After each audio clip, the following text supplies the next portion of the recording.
Dear students, आज हम discuss करने जा रहे हैं सोमरफेल्ड्स एटॉमिक मॉडल।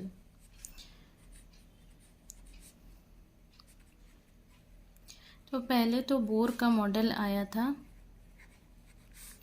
एटम्स के लिए, और बोर्स थ्योरी के हिसाब से एक पर्टिकुलर फ्रीक्वेंसी या वेवलेंथ होनी चाहिए हर एक स्पेक्ट्रल लाइन की।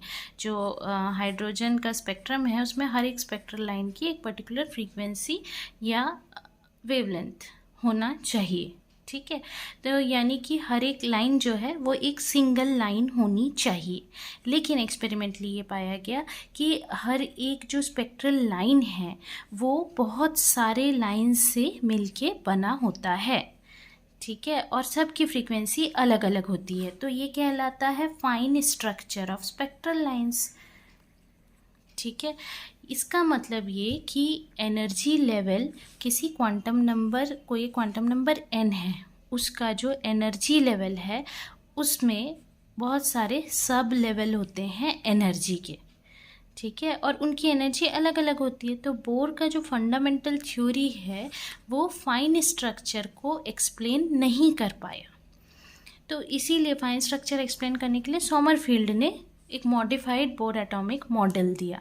तो उन्होंने क्या कहा, तो सोमरफील्ड के एटॉमिक मॉडल के हिसाब से फाइन स्ट्रक्चर जो है स्पेक्ट्रल लाइंस का, उसको एक्सप्लेन करने के लिए उन्होंने एज्यूम किया कि जो इलेक्ट्रॉन है वो सर्कुलर ऑर्बिट में रिवॉल्व ना करके इलिप्टिकल ऑर्बिट में रिवॉल्व करते हैं।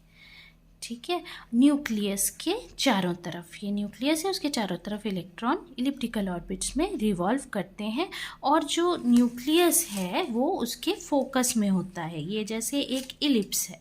ठीक है, इस इलिप्स में इसको कुछ इस तरीके से ड्रॉ किया जाता है। ये इलेक्ट्रॉन हो गया आपका, ये रेडियल डिस्टेंस r, ये फाई एजीम्यूथल एंगल, यहाँ पे इस फोकस में यहाँ पे न्यूक्लियस, ये हो गया A, ये हो गया B। ठीक है, तो पोजीशन जो है इलेक्ट्रॉन की किसी भी इंस्टेंट में, उसको हम रिप्रेजेंट करेंगे दो कोऑर्डिनेट्स r और फाई से, जहाँ पे r जो है वो आपका रेडियल डिस्टेंस है और जो फाई है वो क्या है, एजीम्यूथल एंगल। ठीक है, तो इलेक्ट्रॉन के दो डिग्री ऑफ फ्रीडम हो गए। डिग्री ऑफ फ्रीडम इसके कितने हो गए, फिर 2 डिग्री ऑफ फ्रीडम हो गए। सोमरफील्ड के हिसाब से एक कंडीशन है क्वांटाइजेशन की हर एक डिग्री ऑफ फ्रीडम के लिए। तो कंडीशन जो है क्वांटाइजेशन की रेडियल डिस्टेंस r के लिए ये है कि जो रेडियल मोमेंटम है इलेक्ट्रॉन का वो एक इंटीजर मल्टीपल होना चाहिए h/2π का, यानी PR = nr h/2π, जहाँ पे nr होगा 0, 1, 2। ये रेडियल क्वांटम नंबर कहलाएंगे। ठीक है, वैसे ही क्वांटम कंडीशन जो एजीम्यूथल एंगल के लिए है, फाई के लिए है, वो ये है कि जो एंगुलर मोमेंटम है इलेक्ट्रॉन का यानी p फाई, वो होगा n फाई h/2π, जहाँ पे आपका जो n फाई है वो 1, 2, 3 होगा, और ये एजीम्यूथल क्वांटम नंबर कहलाएंगे। अब एन आर और एन फाई ये दोनों ही कैसे हैं, ये दोनों ही इंटीजर हैं, तो इस वजह से n r plus n phi = n। n जहाँ पे 1, 2, 3 होगा, और ये प्रिंसिपल क्वांटम नंबर कहलाएंगे। अगर a और b जो हमने ले रखा है डायग्राम में, ये सेमी मेजर एक्सिस है और b जो है ये है सेमी माइनर एक्सिस इलिप्स के, तो इन कंडीशन से हमको B/A = n phi upon n ये कंडीशन मिलेगी। ये होती है ऑर्बिट्स के लिए क्वांटम कंडीशन।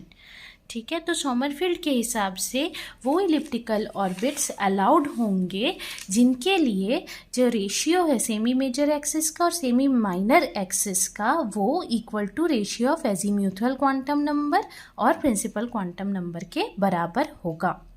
तो azimuthal quantum number n phi जो है वो एक्सप्रेस करेगा इलेक्ट्रॉन ऑर्बिट का शेप, ये आपको शेप बताएगा। ठीक है।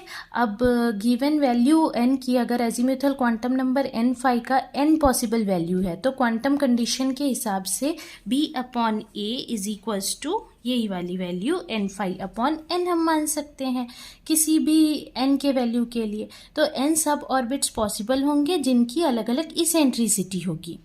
ठीक है, तो अगर कैलकुलेट करना है हमको total energy of electron quantized elliptical orbit में, तो हमको एनर्जी इलेक्ट्रॉन की nth ऑर्बिट में निकालनी होगी, which is equals to 2 pi square m z square e raise to 4 upon n square h square upon 4 pi epsilon naught का square. तो energy की जो वैल्यू है वो किस पे डिपेंड कर रही है, प्रिंसिपल क्वांटम नंबर n पे, और ये एजीम्यूथल क्वांटम नंबर पे डिपेंड नहीं कर रही है। इस एक्सप्रेशन से ये चीज़ क्लियर है। ठीक है, और जो वैल्यू है एनर्जी की वो जस्ट इक्वल टू किसके बराबर है, एनर्जी जो कि हमको bore theory of circular orbit के लिए मिलता है, या फिर हम ये कह सकते हैं सिर्फ प्रिंसिपल क्वांटम नंबर n जो है वो रिप्रेजेंट करता है इलेक्ट्रॉन की एनर्जी को। तो कोई भी नई एनर्जी लेवल हम निकाल सकते हैं इलिप्टिकल ऑर्बिट वाले कंसेप्ट से। तो ये मॉडल जो है ये फाइन स्ट्रक्चर को स्पेक्ट्रल लाइंस के फाइन स्ट्रक्चर को एक्सप्लेन ठीक से नहीं कर पाया, इसलिए फिर इसमें रिलेटिविस्टिक करेक्शन की ज़रूरत पड़ी। तो वो करेक्शन ये था कि सोमरफेल्ड ने ये कहा था कि इलेक्ट्रॉन न्यूक्लियस के अराउंड इलिप्टिकल ऑर्बिट्स में मूव कर रहा है और वहाँ पे न्यूक्लियस का अट्रैक्टिव फोर्स है, तो इसीलिए जो एंगुलर मोमेंटम है वो कंजर्व्ड होगा। तो वेलोसिटी जो है इलेक्ट्रॉन की वो चेंज होगी इलिप्टिकल ऑर्बिट में, और जब इलेक्ट्रॉन पास होगा न्यूक्लियस के काफ़ी करीब से पास होगा जाएगा, तो फिर वेलोसिटी उसकी बढ़ेगी जिसकी वजह से मास बढ़ेगी। तो रिलेटिविस्टिक करेक्शन लगाने पे जो एनर्जी है nth ऑर्बिट की वो बदल जाएगी, En is equals to R c h Z square upon n square minus R alpha square Z raise to 4 upon n raise to 4 n upon n 5 minus 3/4। और यहाँ पे आपकी अल्फा की वैल्यू जो है वो हो जाएगी 2 pi e square upon c h 4 pi epsilon naught.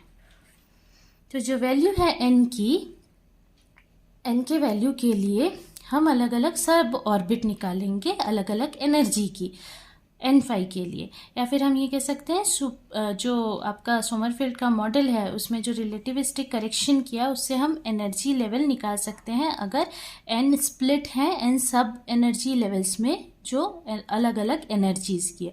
तो इससे फिर हम आसानी से फाइन स्ट्रक्चर को एक्सप्लेन कर सकते हैं। तो आज के लिए इतना ही। वीडियो पसंद आए तो शेयर लाइक सब्सक्राइब करना ना भूलें। कोई डाउट हो इनसे कमेंट सेक्शन में पूछ सकते हैं। Thank you.